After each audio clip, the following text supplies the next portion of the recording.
This message comes from ADT, who offers professionally installed security systems backed by the most company-operated monitoring centers in the industry. With 24/7 monitoring, they're always keeping watch over your home, so you're always supported during an emergency. When every second counts, count on ADT. Visit ADT.com to learn more. This is Planet Money from NPR. I don't know about you, but every time I pick up a book in a bookstore at a yard sale, the things I'm mostly paying attention to are the words. You know, the title, the author's name, the actual reading material, way more than the physical package they come in. But I had an experience recently that changed all that. You see, last year, my boss's boss here on the show, my grand boss, he asked if anyone wanted to report out the story behind the making of the Planet Money book, to see what it might reveal about the global economic machinery behind every book. I accepted that mission, which is how, earlier this year, I found myself spelunking deep inside the publishing industrial complex. I got an invitation to see one of the biggest bookmaking factories in the world, part of the Lakeside Book Company. And stepping into this place felt like stepping into Willy Wonka's factory, but for books. And while I didn't find any bookish Oompa Loompas, I did meet a guy named Chris Mude. Ironically, extremely chipper. Chris basically grew up at the plant. I started off in college to be a high school art teacher and then took a gap year. And that gap year has now been almost 39 years with the company. I'd come to Chris to help answer this sort of deceptively simple question. Where do books come from? Like, in a material, physical way, what path do they take before they end up on a shelf near you? And his response was to take me on a little tour. Really what we're going to do at this point is just walk down. We head off down a meandering, mile-long path through a series of cavernous warehouses. For my own safety, Chris insists we stay between these little yellow lines on the floor. It's like a little yellow brick road. Yeah, coming to see the wizard. The wizard of publishing? The wizard of printing? Printing, yeah. The first thing that hits you in here is a sheer sense of scale. What are we looking at? This plant, Chris tells me, is 1 million square feet. They're constantly cranking out books, 24 hours a day. On an average day, we make about 600,000 books a day. On a great day, we're making upward of 750,000 books. Wow, that's a lot of books. Absolutely. Lakeside is the biggest Bible producer in the country, but they are also one of the biggest producers of the latest steamy romantasy sensations. Every once in a while, they're entrusted with printing titles so sought after by hordes of ravenous readers, they have to hide them so that nobody could possibly sneak out a copy or get a photo of the cover. We got our secure cage, so... While those books are under embargo, they're kept in a special high-security cage. We currently do not have anything in there, but that's where we would store anything that had to be kept secret. Wow, that's the Chamber of Secrets, huh? Yeah, Jake, well, quite literally. All around us are signs of this hidden economic web spanning continents, the tendrils of global trade. We walk between towering stacks of enormous paper rolls, like the kind a giant might use on the toilet. Some of this paper has come from forests chopped down in faraway lands. There are humongous vats of ink with ingredients that have crossed oceans, traversed through ports, and over highways to be here. Walking around this place, it started to dawn on me. Every book is actually a tiny economic miracle. Hello and welcome to Planet Money. I'm Alexi Horowitz-Ghazi. You may not think about it every day, but every book you see sitting there unassumingly on your local bookstore shelf is the result of thousands of decisions, big and small, tying together vast supply chains and armies of workers from around the world.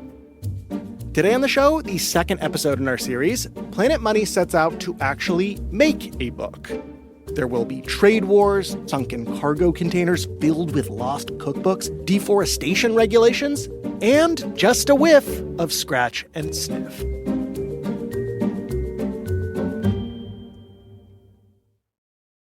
This message comes from Wix. Nothing beats seeing your ideas turn into cold, hard cash. Well, if you use Wix Harmony, you better get used to it. Wix Harmony makes it unbelievably easy to create a fancy new website that's built to sell. Get the perfect blend of AI and drag-and-drop tools that put you in control of every detail, plus an AI agent to help you every step of the way. Try it for free at wix.com/harmony. Support for NPR and the following message comes from Rippling. Tired of using HR systems that feel fragmented and manual? Rippling unifies HR, IT, and finance into a single platform to run your business. In as little as 90 seconds, Rippling can onboard a new employee, automatically setting up payroll, benefits, devices, and corporate cards, all from one place. It's a simpler way to run your business. Head to rippling.com/money and sign up today. That's rippling.com/money. This message comes from BetterHelp. As a dad, BetterHelp President Fernando Madera relates to needing flexibility when it comes to scheduling therapy.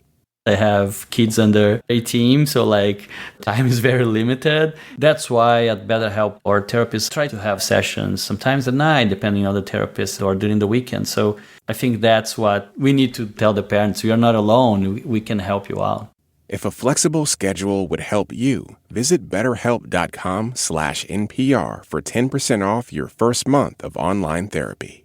This message comes from Dell. Dell PCs with Intel inside are built for the moments that matter. Like a big project that can't be interrupted by an update. With long-lasting battery life, you can stay focused on what matters. Built for you. Dell.com/Dell PCs. This message comes from NPR sponsor Charles Schwab. Financial decisions can be tricky. Your biases can lead you astray. Financial Decoder, an original podcast from Charles Schwab, can help. Download the latest episode and subscribe at schwab.com/financial decoder. 3 years ago, book editor Tom Mayer from the publishing house W.W. Norton made a proposal to my grandboss, Planet Money's executive producer Alex Goldmark, that Alex just could not refuse. Over $1 million to make a Planet Money book together. And not long after the ink had dried on that contract, they had to come up with a plan to write and design and actually manufacture this book. It sounds like you guys didn't get that much of a honeymoon. No, we jumped right into the hard work of book writing marriage. And now we had to figure out how to actually make a book that we would be proud of and on the deadline they gave us. Now, in this post-nuptial period, there isn't exactly a hard deadline for the book. Things like the manufacturing schedule and the publication date won't come into play until Tom has a nearly complete manuscript. For this first phase, he has to figure out how to conjure that manuscript into existence. He's got to take off his businessman's fedora from the world of book proposals and auctions and enter the world of book editing. You change from being a collector to being a director. So you go from wanting something of ooh, I want to buy that. I want it, on my shelf, to, all right, how am I going to make this great? It is now Tom's job, wearing maybe a director's beret, to orchestrate the many parts of the process for turning an idea into a physical book. And the challenge before him is twofold. There is the question of content, like what mixture of words and images will go inside the book. And there's the question of form, like what shape and design should the book physically take? Well, I think the first is what goes in the book itself. Yes, the first part of Tom's challenge is figuring out the actual content of the Planet Money book. So Tom organizes a meeting with Alex Goldmark and Alex Mayasi, the person hired to help write the book, to hammer out a plan. As Alex Goldmark explains, we had to figure out things like, what's the structure of the book? What should our chapters be? Which ones should we do first? Should we write them in order? Should we write the hardest ones first so that we know what we're really getting into?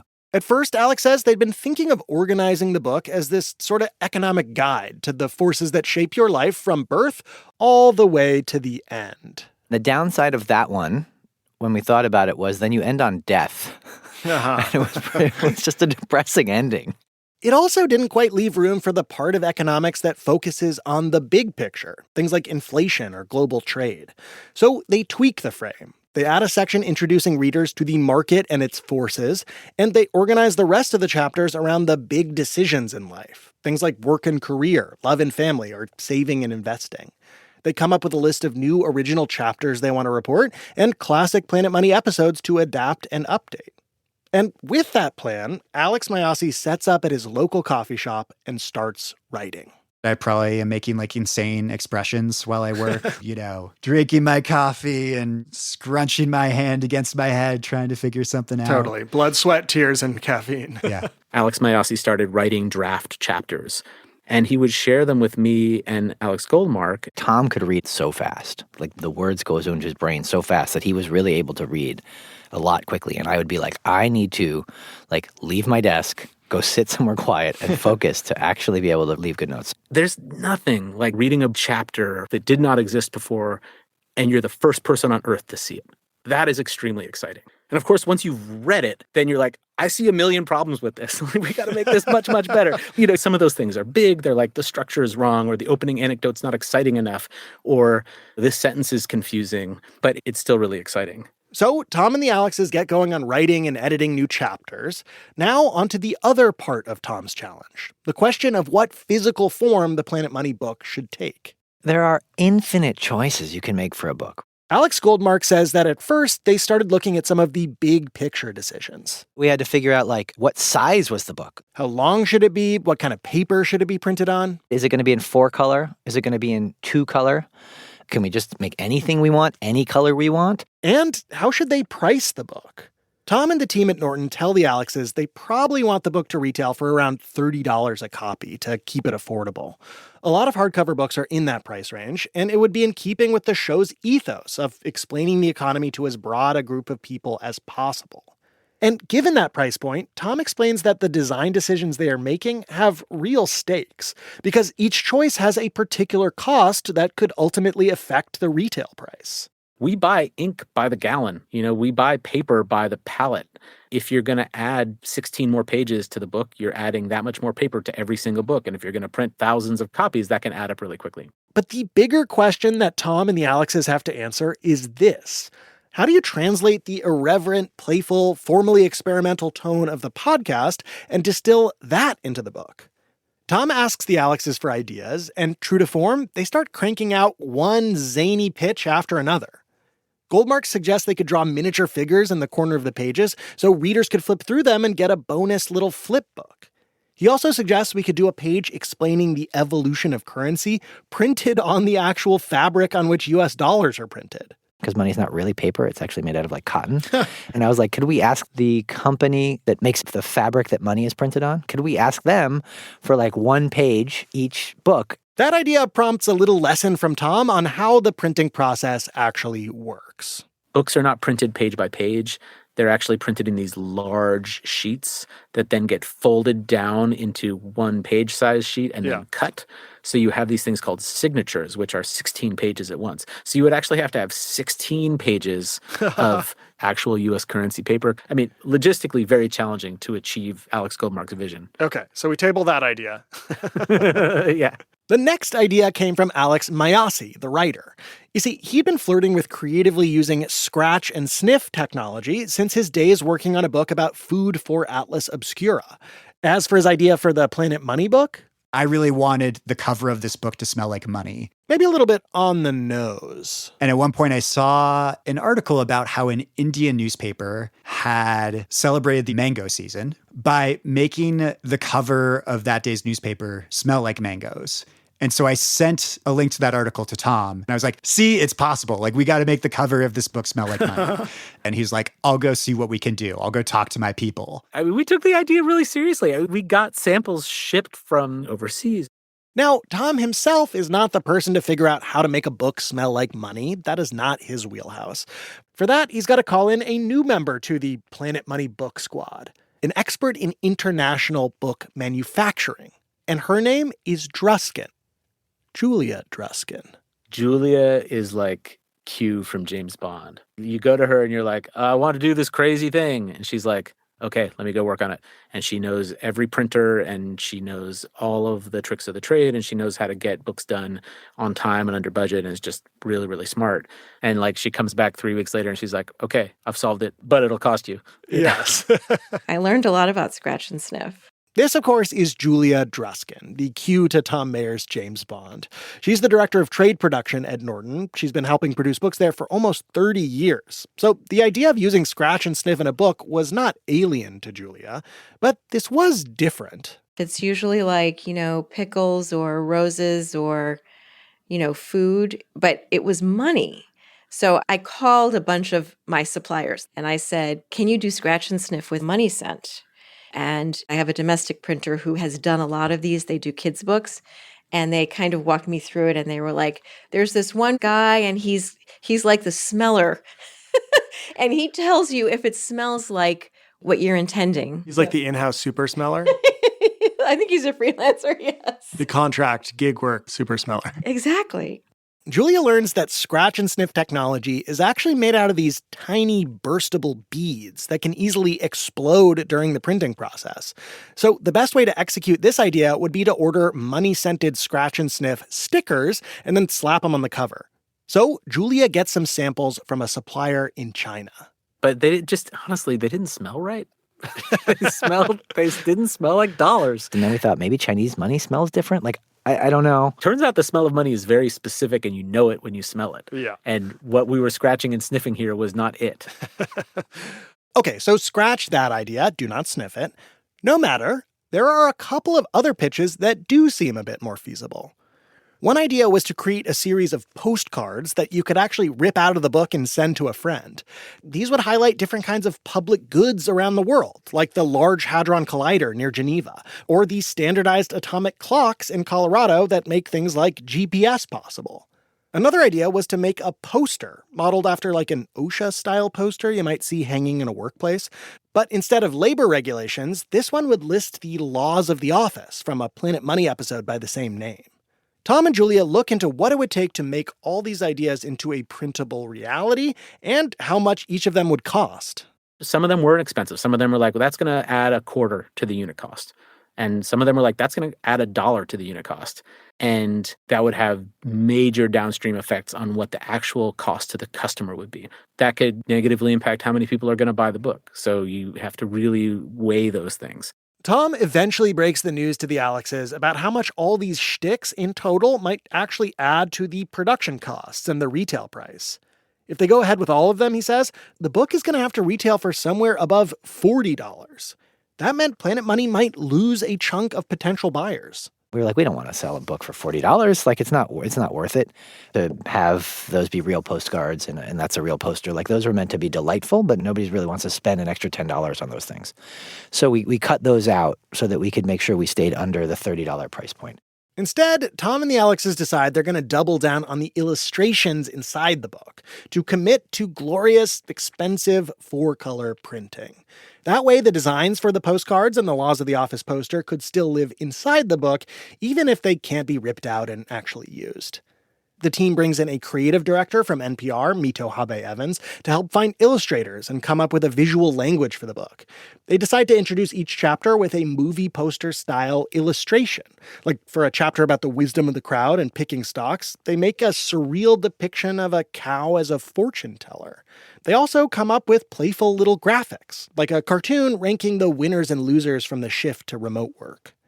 Now, in this first phase of the book production process, Tom says you can think of his role not only as a director, but also as a conductor, trying to keep all the trains moving at a steady clip. Because even though there aren't super hard deadlines yet, remember, Norton has invested over $1 million to buy the rights to the Planet Money book. So there is some urgency to get a return on that investment roughly within a couple years. And Tom says when deadlines are sort of loose like this, there is one force he has to contend with constantly. The idea that work will expand to fill up whatever amount of time you assign to get it done. This idea actually has a name. It's one of the things we explain in that episode about the laws of the office. It's called Parkinson's Law. Parkinson's Law is as ubiquitous in publishing as gravity is to Earth. Every book could eat all the time in the world, because every book is a big, gigantic, bespoke intellectual project that you could spend years working on. Authors do spend years writing them, and the editor could spend many, many, many hours editing every word and making sure everything was as strong as possible. And Alex Mayasi, who is writing the Planet Money book, says for a while he could really feel himself fighting Parkinson's law. But at the beginning, at least, the law seemed to be winning. There was this point where I'd written 2 chapters of the book. And these were these totally original chapters that took quite a while. And it was very obvious that if every chapter takes this long, this book is not coming out anywhere close to on time. So we obviously need to speed up.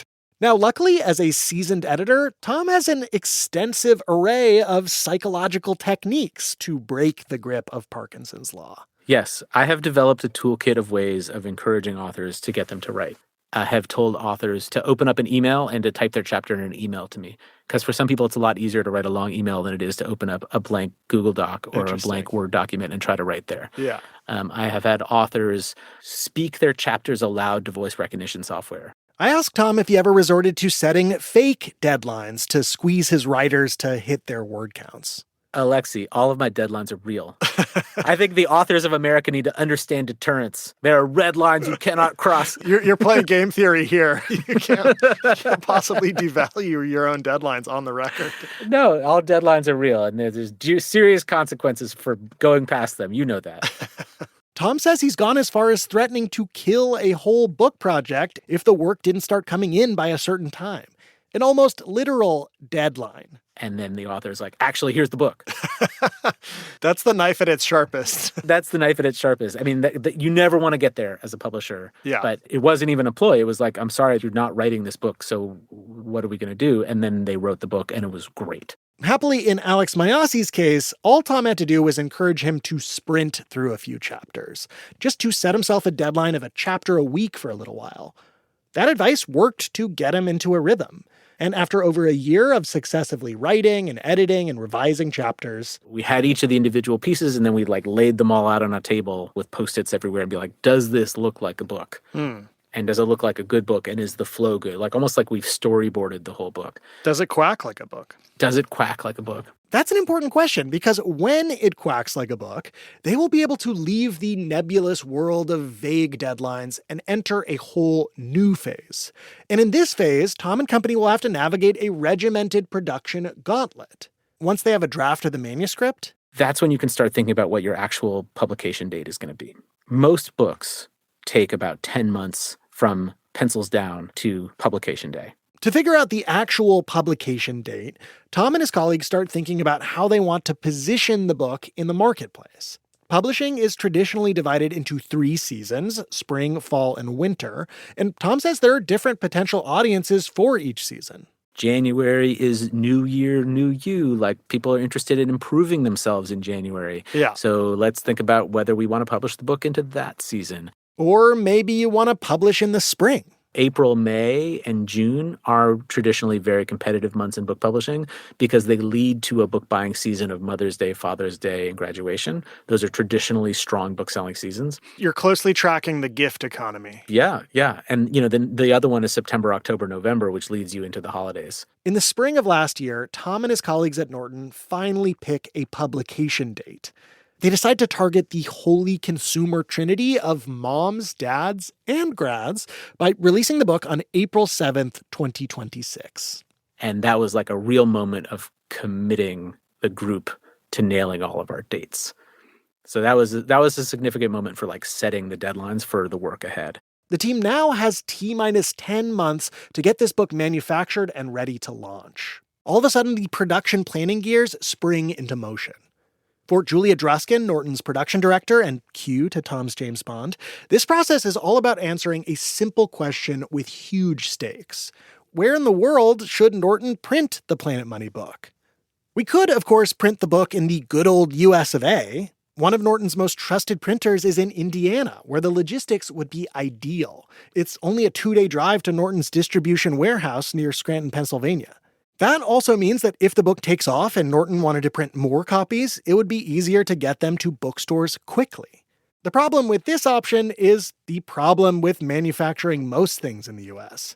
It is just much more expensive, especially if you're printing in glorious 4-color. So Julia says Norton is most likely going to want to print this puppy overseas. One of Norton's usual suspects when it comes to color printing is China.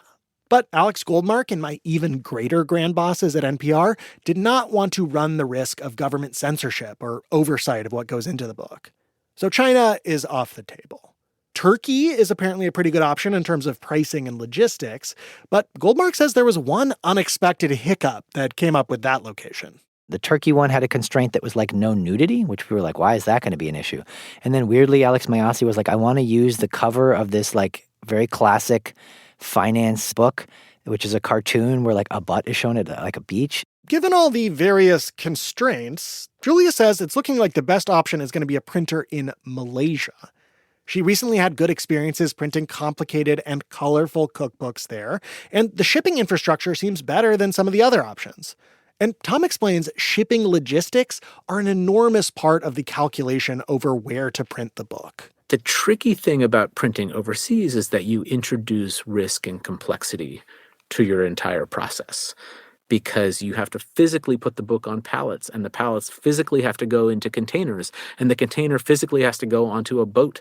And then sometimes you wait months for there to be room on a boat leaving the port of whatever. And then that boat has to sail across the ocean and then dock at the port of New Jersey and then be unloaded by longshoremen and clear customs and then be trucked to our warehouse in Scranton, Pennsylvania. Right. And there are a lot of steps along that process where things can go wrong. Crossing the ocean can be as treacherous for books as it is for Spanish galleons filled with gold. A few years ago, a cargo ship hit stormy weather, several containers were knocked overboard, and a whole shipment of fancy cookbooks sank into the murky depths of the Atlantic. Did you follow that story where there are cookbooks at the bottom of the ocean? I looked at it through my hands were over my eyes. I felt deep sympathy for the publisher and specifically for the production manager of that book. I mean, that must have been very stressful for them. Now, assuming Norton's ship does come in, at the port, Julia and company will then have to deal with things like inspections and import taxes.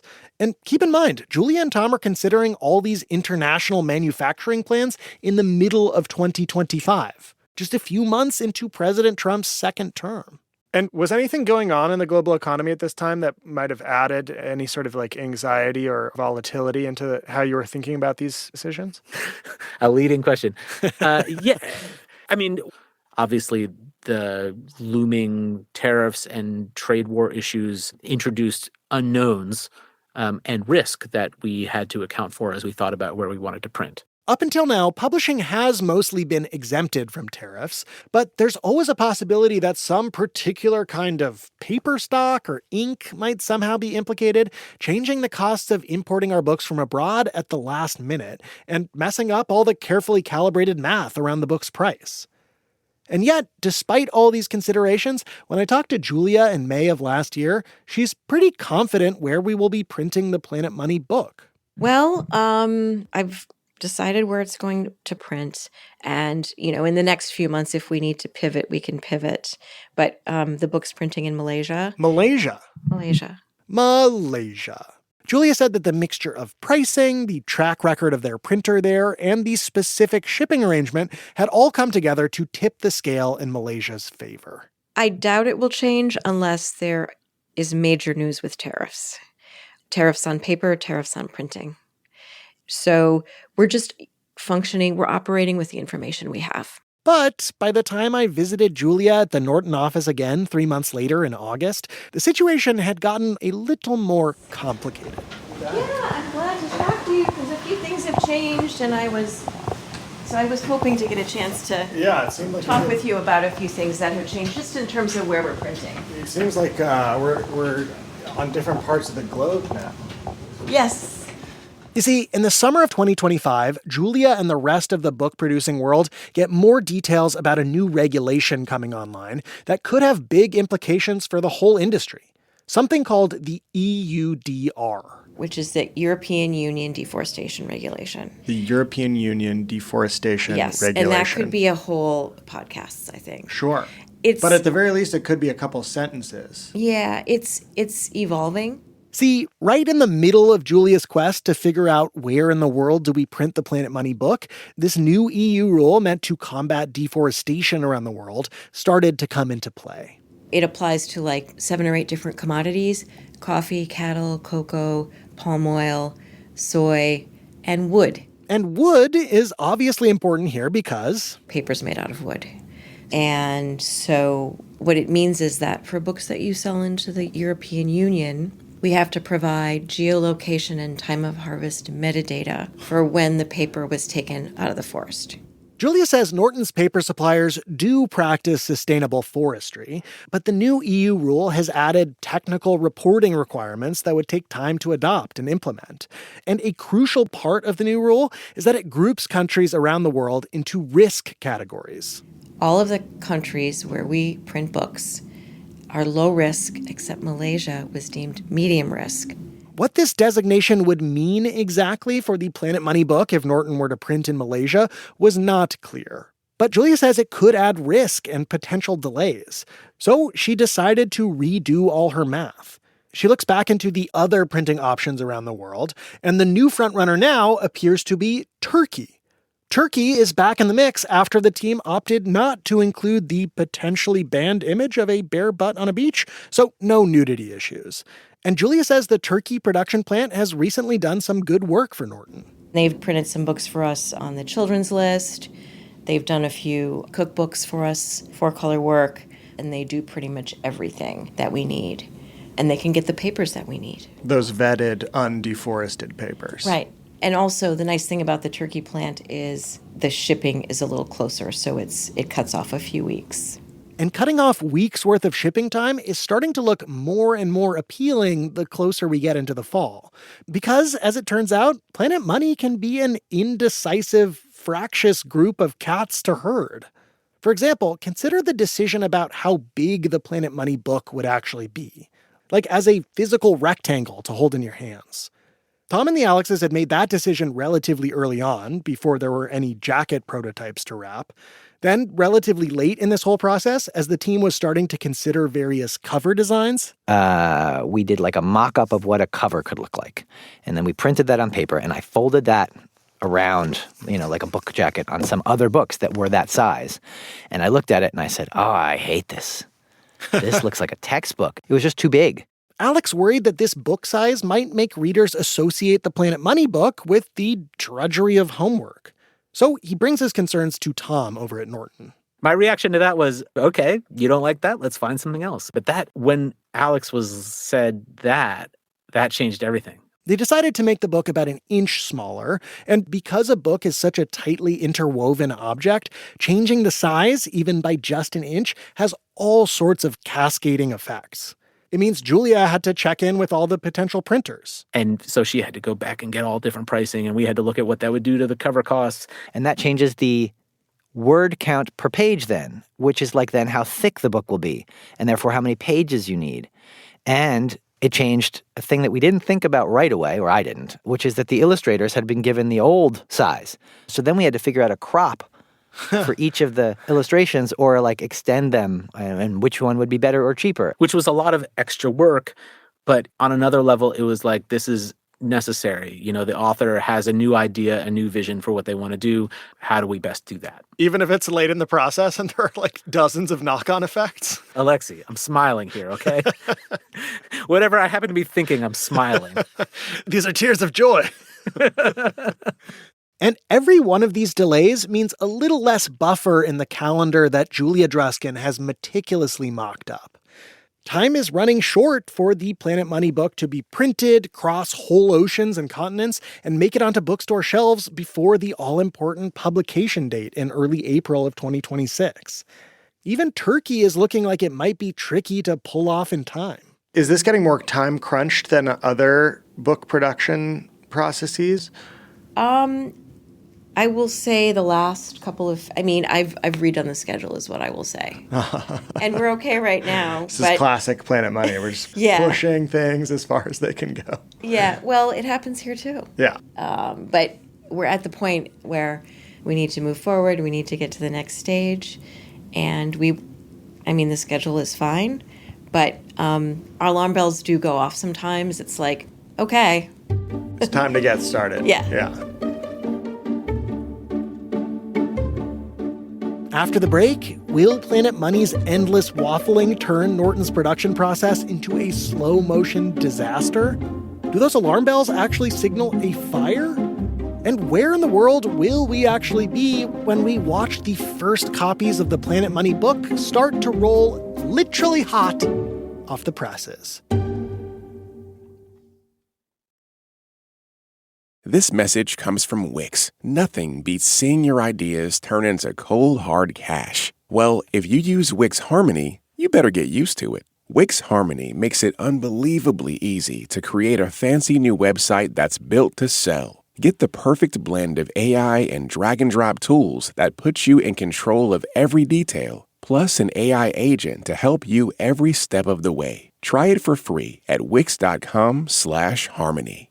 Support for NPR and the following message comes from Rippling. Tired of using HR systems that feel fragmented and manual? Rippling unifies HR, IT, and finance into a single platform to run your business. In as little as 90 seconds, Rippling can onboard a new employee, automatically setting up payroll, benefits, devices, and corporate cards, all from one place.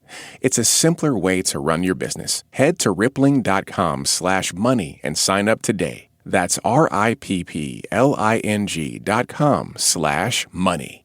This message comes from Serval AI. Save your IT team time on repetitive ticket requests. The more your business grows, the more requests pile up. Password resets, access requests, onboarding, all pulling them away from meaningful work. With Serval, you can cut 80% of your help desk tickets. Serval powers some of the fastest growing companies in the world. Get your team out of the help desk and back to the work they enjoy. Book your free pilot at serval.com/money.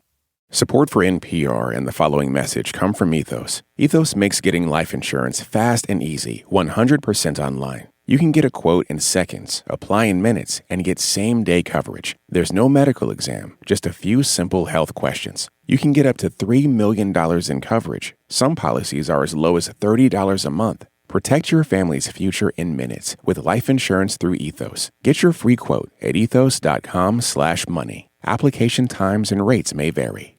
This message comes from Capital One. Capital One offers checking accounts with no fees or minimums. What's in your wallet? Terms apply. See CapitalOne.com/bank for details. Capital One N.A. member FDIC. After more than a year of playing Where in the World Should We Print the Planet Money book, Julia Druskin and her colleagues at Norton have made their final decision. So, a few months ago, I hopped on a plane to see the factory where our book was about to be born. Oof.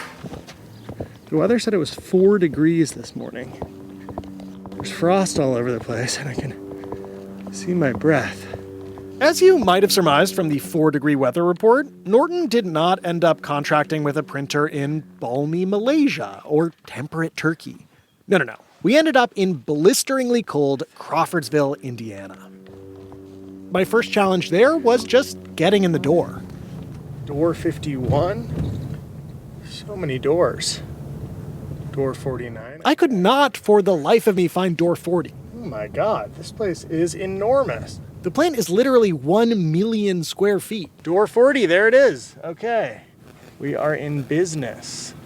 Once inside, I walk down the hall past a couple antique printing presses, and sitting in a conference room straight out of Severance, I find Julia. Hello. Hi. Nice to see you. Hi. Good to see you again. Good to see you too. For much of the past year, printing in the US of A had seemed like this sort of mirage. Logistically ideal, but just beyond our financial reach. So I start by asking Julia how in the world we now find ourselves sitting inside the printerly oasis of our dreams. Julia explains to me that given the uncertainty around the new EU deforestation regulation and the increasingly tight timeline, and I'll say it, given the delays that Planet Money might have caused, she had decided to take Malaysia off the table. It's just higher risk. It's higher risk, and why take more risk? The next option on Julia's list, Turkey, had been looking pretty good, but as the publication date drew ever closer, the possibility of printing overseas at all started to look dicey. Given the timing, printing in the US started to look like the safest and maybe only option. And it was around the time when Julia was weighing all of this that she got some helpful news from Norton's sales team. After pitching the Planet Money book to bookstores around the country and getting promising pre-sale numbers, the sales team was feeling good about their projections. So good, in fact, they tell Julia they actually want to double their initial print run size.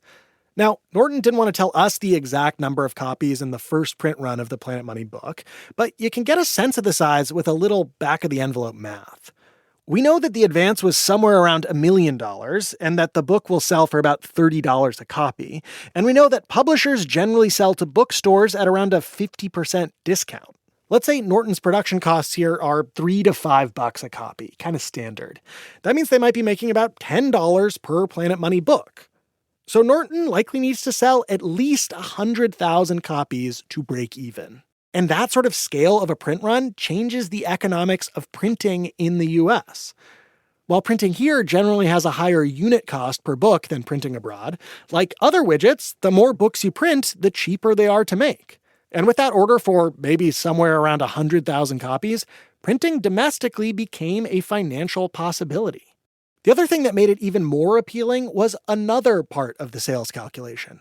Making sure there is always enough book supply to meet customer demand. The last thing publishers ever want is for their book to be sold out when sales are popping off. So if the Planet Money book starts to sell like hotcakes, printing in the US means that Norton could reprint and restock quickly and avoid leaving any money on the table. And so in the end, Julia decided to print in the US. And that is how we ended up at the Lakeside Book Company in Crawfordsville, Indiana, one preposterously cold morning in January. We've arrived just before the Planet Money book goes into production. Follow me. Chris Mude, who's been working at the plant for nearly 4 decades, he gave me that tour you heard in the top of the episode. He shows me around to explain what is about to take place. Right now, he says, the Planet Money book is still basically just a Planet Money PDF. Yeah, PDFs. Single-page PDFs. The first step, Chris explains, toward becoming an actual book is going through something called a plate maker. Which is what we're going to look at now. It's basically a giant printer that'll etch the book's design into aluminum plates using lasers. It's not that much different than your laser printer on your desktop.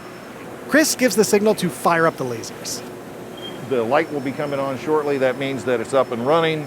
The green light's on. So each of those plates will then be coated with one of the famous 4 colors we've been hearing about, or CMYK, as printers call it. Which stands for cyan, magenta, yellow, and black. Apparently, printers have chosen these 4 colors in particular because you can layer them on top of each other to create every other color in the rainbow. And if we want to come over here to the other side... Next, we walk over to the actual printing press. It's 2 stories tall, constantly in motion. We watch as the images engraved on the plates are transferred one color at a time onto a seemingly endless roll of giant paper. The paper is then cut into sections containing 16 pages each, and those are folded into page-sized booklets. So each book is printed in little batches like this. They'll print thousands of copies of pages 1 through 16, then move on to pages 17 through 32, and on until the last page. Those booklets are then stacked sequentially on top of each other to build the whole book. And those stacks are then glued and bound together and sealed in a hard cover. You can probably smell it. It smells a little like a hot glue gun. Yeah. But beyond all the Willy Wonka wonder I witnessed at the Lakeside Book Factory, it also became clear just how big of an advantage printing domestically can be if your books start flying off the shelves. During my visit, Julia told me about how one of Norton's New Year, New You titles, a book called Eat Your Ice Cream, seemed to have made even more of a media splash than they'd expected over the holidays, climbing its way onto the bestseller list. Then we came back in January and needed a lot of books, and the whole team got them done in 2 weeks. Because Norton had chosen to print this book domestically, all they had to do was call up Lakeside to tell them to fire up the presses, rushing new copies out to bookstores across the country to respond to the snowballing demand from ending up on the bestseller list. Now, the whole reason that I'd come to Crawfordsville was to tag along with Julia for one of the final steps before the Planet Money book could roar into full-on production. Julia had schlepped all the way from New York to do one final quality control check to make sure that all of the many complicated color illustrations in the book were ending up on the page exactly as intended. Julia's job now is to manually inspect each 16-page signature, each section of the book, one at a time, right before they hit print on each batch. She does this over and over every few hours around the clock over the course of 3 days. I meet up with Julia for one of these checks at the printing press late one night. It's almost midnight, huh? Yes. So this is when the magic happens. Hopefully. The printing technicians start printing off test copies for Julia to inspect. She pulls out a special magnifying glass that looks a little bit like a jeweler's loupe. I'm just checking the cropping. Okay. That's what I'm checking. And she starts to meticulously pore over every pop of color in this section of the book. She's looking for fuzzy edges or smears. And also just the overall saturation, like the ink being solid on the page, no streaks, no white spots, no hickeys. There were a few hickeys on the first form. It looked like a little circle. They actually call them hickeys? Yes, they actually call them hickeys. That's kind of cute. Yes. Then Julia notices a problem. What I'm seeing here is a little black I think outside. I can move the black just a little bit. Thank you. She tells Trevor Simpson, one of the people overseeing the printing, what she would like changed. So what have you noticed? A tiny kind of outline of black around this red circle? Yeah. A little bit of black, and it's making it look a little bit jagged right It's here. like it's got a little bit of eyeliner on. Maybe, yes. I have to say, a lot of these are levels of detail I'm not sure I would spy in the wild. No, I know, not at all. Most people wouldn't notice this. We just want it as close to perfection as humanly possible. Start there. After tweaking a few settings on the printing press and waiting for new copies to pop out, Trevor brings the fresh test run to Julia. I think it looks better. Is it dead on? We're not going to get much closer than that. You can see the black. I think that looks better. I think it's cleaned up the type some. I It agree. looks better. All right, so that one just got approved. Yeah. She likes it, and those are as well. This is kind of like locking it in for its ride. Yeah, for the whole run. Exactly. Finally, around 30 minutes after midnight, Trevor gets Julia's final approvals for this 16-page section of the book, so they can start printing those 100,000 or so copies. Then at 4 a.m, Julia will come back to the factory and do it all over again for the next section of the book. I take that as my cue to bid farewell to Julia and Trevor and Chris and all the other fine folks I met in Crawfordsville. Safe travels Thank you. and good luck putting all this together. Likewise. Since going down this rabbit hole into the world of publishing, I think I've gained a new appreciation for the monumental effort that goes into making even one little book. All of the people and countless decisions and sleepless nights that you are holding in your hands every time you pick one up. That feeling really hit me one afternoon a few months back. I was walking with my grand boss, Alex Goldmark, through the streets of Midtown Manhattan. Okay, and today is kind of an exciting day, right? What are we here to do? Today is a big day that we've been waiting like years for. We're going to get to look at our book. We're going to unbox the very first physical copies that have existed. And we're going to get to look at them and see what they look like as an actual book. Hold it in our hand, flip the pages, and maybe it'll feel a little more real right now. You ready to go see the Planet Money book? I'm ready to go see the Planet Money book, yeah. Let's do it. We head up to Tom Mayer's office. Out the window, you can see the 2 stone lions guarding the entrance to the New York Public Library. And on the shelves of his office, you can see a smattering of the nearly 200 books that Tom has helped shepherd into the world over his career. Yeah, and on my desk is the first box of the Planet Money book. They have arrived. They are right here. Do you guys want to open them? We desperately do. You know, there's something about this part of the process that never gets old for me. It's like the thing that was in your mind, this thing that was just an idea in an author's head, goes from this like document on your computer to piles of paper that you've been scribbling on to hours-long phone calls with the author about arguing over this paragraph or whatever, and then all of a sudden there's an actual book in your hand, and it just feels magical. I'm getting anxious here and antsy. Do you want to do the honors? After nearly 3 years since sealing the deal with Norton, Alex is eager to finally see the Planet Money book. You want to wield the ceremonial blue scissors? Those are blue scissors. Yes, I do. Here you are. know it. All right. Feels like Christmas. Okay.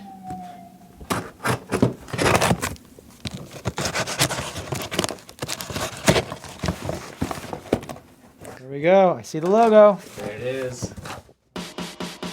I At long last, the Planet Money book was finally here. We handle it delicately, almost like a freshly delivered newborn. We flip through the pages, checking to make sure they're all there, that there are no signs of eyeliner marks or smudges. We give the book a little sniff. And while it doesn't exactly smell like money yet... Do you think we have a bestseller on our hands? I think this book should be a bestseller, but we don't know what the outcome is going to be.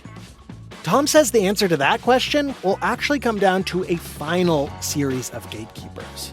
Bookstores and booksellers get to decide whether it ends up on some obscure shelf in a back corner or stacked in a big pile prominently displayed at the front of the store, or whether it's even stocked at all. How do you get someone who's being pitched hundreds and hundreds and hundreds of new titles every week to say this book and not that one? There's now an even bigger question for us to answer. Once you have gone to the trouble of making a book, how do you actually sell it? That's coming up in a couple weeks on Planet Money.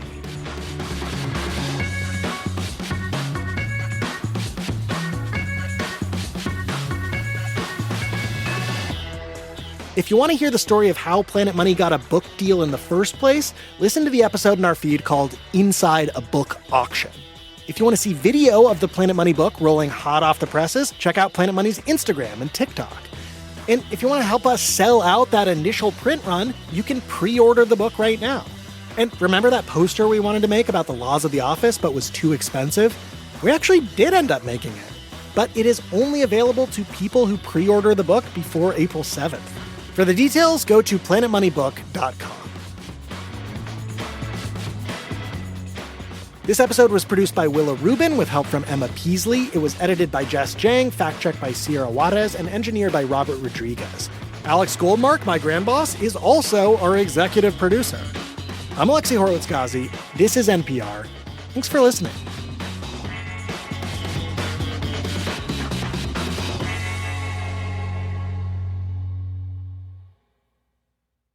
Support for NPR and the following message come from Edward Jones. A rich life isn't always a straight line. Unexpected turns can bring new possibilities. With 100 years of experience navigating ups and downs, Edward Jones can help guide you. Let's find your rich together. Edward Jones, member SIPC. This message comes from LinkedIn ads. Ever invest in something that seemed incredible at first but didn't live up to the hype? For marketers, that's impressions. When ads don't create revenue, that's a tough conversation with the CFO. Instead, invest in results your CFO will love. LinkedIn ads generates the highest ROAS of all major ad networks. So advertise on LinkedIn. Spend $250 and get a $250 credit. Just go to linkedin.com/NPRpod. Terms and conditions apply. This message comes from Northwestern Mutual. One of the biggest money mistakes people make is putting off working with a financial professional. Northwestern Mutual will match you with a financial professional to build a plan based on what's important to you, finding new opportunities to help grow your wealth and protect what you've worked so hard for. Find a better way to money at nm.com. The Northwestern Mutual Life Insurance Company, Milwaukee, Wisconsin, and Northwestern Mutual Wealth Management Company.